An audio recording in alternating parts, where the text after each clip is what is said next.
અમરેલીમાં 31ની ઉજવણીને લઈને પોલીસ એક્શનમાં આવી છે। અમરેલી જિલ્લામાં પ્રવેશવાના માર્ગો પર અલગ અલગ ચેકપોસ્ટ શરૂ કરાઈ છે। ભાવનગર સોમનાથ નેશનલ હાઈવે ઉપર એસપી જયવીર ગઢવી સહિત ઉચ્ચ અધિકારીઓ ચેકિંગમાં જોડાયા।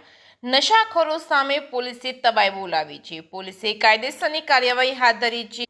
દીવથી આવતા પીનારા લોકોને ઝડપી લઈ ગુનો નોંધવા તજવીજ હાથ ધરી છે। રાજ્યભરમાં લોકો દીવ 31ની ઉજવણી કરવા આવી રહ્યા છે।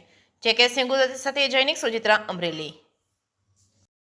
માનનીય આઈજીપી સાહેબ દ્વારા તથા માનનીય એસપી સાહેબ દ્વારા જેવી રીતના સૂચનાઓ આપવામાં આવી રહી છે તે અનુસંધાને 31 ડિસેમ્બરની રાત્રિના સ્ટ્રિક્ટ ચેકિંગ કરવામાં આવી રહેલી છે। એનામાં આજે ટીંબી વિસ્તારમાં જે અમારી ચેકપોસ્ટ લગાવવામાં આવેલી છે ત્યારથી જે દીવ વિસ્તારથી લોકો આવી રહ્યા છે તેમની ખાસ ચેકિંગ કરવામાં આવી રહી છે।